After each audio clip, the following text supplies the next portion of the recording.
കഴിഞ്ഞ ദിവസം കായലോട്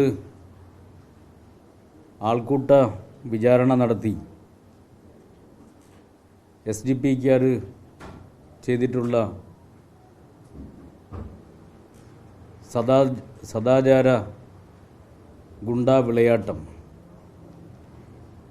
യഥാർത്ഥത്തിൽ SDP-യുടെ വികൃത മുഖമാണ് കേരളീയ സമൂഹത്തിൻ്റെ മുമ്പാകെ ഒന്നുകൂടി തുറന്നു കാണിച്ചിട്ടുണ്ട്. കായലോട് ഒരു കാറിന് സമീപം ആൺസുഹൃത്തുമായി സംസാരിച്ച് നിൽക്കുന്ന പെൺകുട്ടിയെയും ഈ ആൺസുഹൃത്തിനെയും അവിടെ സാമൂഹ്യ വിചാരണ നടത്തി. ആ വിചാരണയുടെ കാര്യങ്ങൾ സാമൂഹ്യ മാധ്യമങ്ങൾ വഴി പ്രചരിപ്പിച്ചുകൊണ്ട് ആ പെൺകുട്ടിയെ അപമാനിച്ച് ആ അപമാന ഭാരത്താലാണ് പെൺകുട്ടി ആത്മഹത്യ ചെയ്തിട്ടുള്ളത്. ആത്മഹത്യ ചെയ്യുന്നതിനിടയായിട്ടുള്ള കാരണങ്ങൾ എന്താണ് എന്ന് പറയുന്നതിൻ്റെ കൂടെ ഈ വിധത്തിൽ അപമാനിച്ചിട്ടുള്ള SDPIക്കാരുടെ പേര് ഉൾപ്പെടെയുള്ള സൂചനകൾ ആ ആത്മഹത്യാ കുറിപ്പിൽ വ്യക്തമായി രേഖപ്പെടുത്തിയിട്ടുണ്ടായിരുന്നു.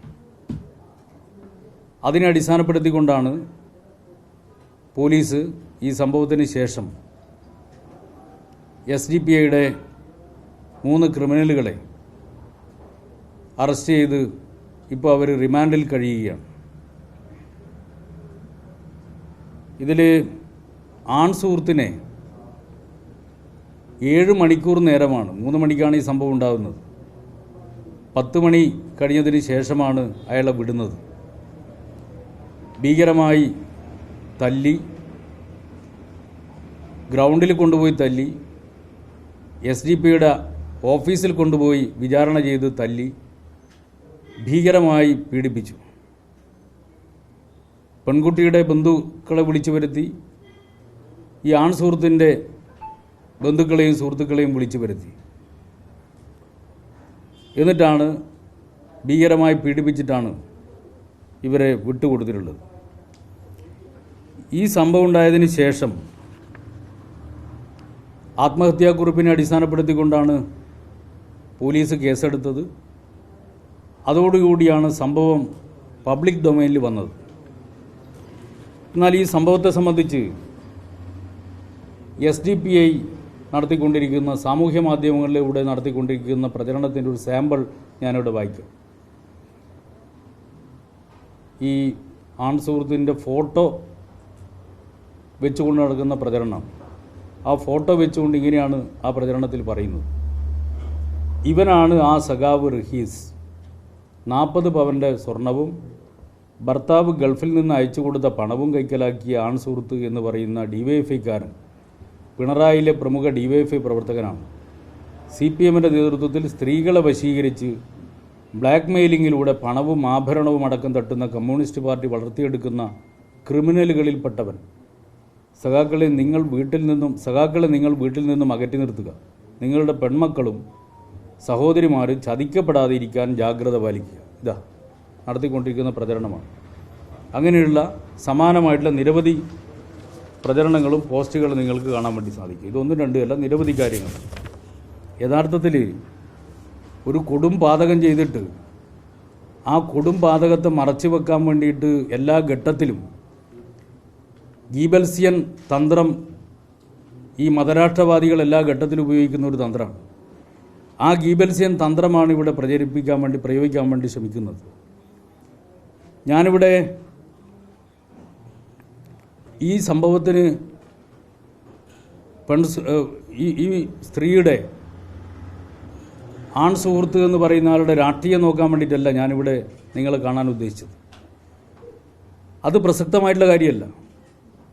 ആ സംഭവമാണ് പ്രധാനപ്പെട്ടത്. രാഷ്ട്രീയം ഏതാണ് എന്നത് പ്രസക്തമല്ല. പക്ഷേ രാഷ്ട്രീയം പറഞ്ഞ് പ്രചരിപ്പിക്കുന്നതുകൊണ്ട് അത് പറയുന്നുവെന്ന് മാത്രമേ ഉള്ളൂ. അത് വളരെ പ്രസക്തമായിട്ടുള്ളൊരു കാര്യമാണ് എന്നുള്ളതുകൊണ്ടല്ല ഞാനത് പറയുന്നത്. ഒന്ന് ഞാൻ പറയാം, ഇദ്ദേഹം CPMുമായിട്ട് ബന്ധമുള്ള ആളല്ല. അയാൾ കോൺഗ്രസിൻ്റെ കുടുംബത്തിൽപ്പെട്ട ഒരാളാണ്. ഈ സംഭവം നടന്നപ്പോൾ കായലോട് വിചാരണ നടക്കുന്നതിനിടയിൽ ഈ സുഹൃത്തിനെ ഭീകരമായി ആക്രമിച്ചതിന് ശേഷം ബന്ധുക്കളോട് വരാൻ വേണ്ടി പറഞ്ഞു.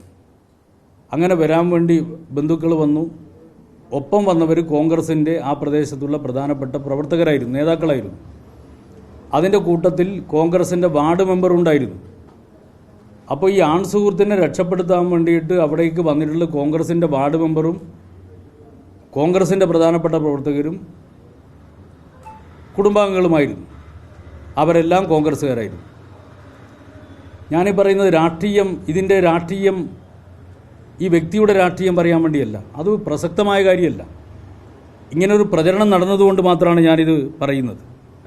യഥാർത്ഥത്തിൽ എന്തുകൊണ്ടാണ് ഇത്തരമൊരു സംഭവം ഉണ്ടാകുന്നത്, ഉണ്ടാകാനിടയായിട്ടുള്ള യഥാർത്ഥ വസ്തുത എന്താണ്? ആ വസ്തുത SDPI പോലുള്ള പോപ്പുലർ ഫ്രണ്ടിനെ പോലുള്ള ഒരു മതരാഷ്ട്രവാദത്തെ അടിസ്ഥാനപ്പെടുത്തിക്കൊണ്ട് പ്രവർത്തിക്കുന്ന ഒരു സംഘടന എങ്ങനെയാണ് ജനാധിപത്യ വിരുദ്ധമായി പോലീസിൻ്റെ ചുമതല സ്വയം ഏറ്റെടുത്തുകൊണ്ട് സദാചാര ഗുണ്ടയായി പ്രവർത്തിക്കുന്നത് എന്നുള്ള വിഷയമാണ് നമ്മുടെ സമൂഹം ചർച്ച ചെയ്യേണ്ടത്. ഈ സദാചാര ഗുണ്ടാപ്പണി SDPIക്ക് മാത്രമല്ല, RSSനും ഉണ്ട്.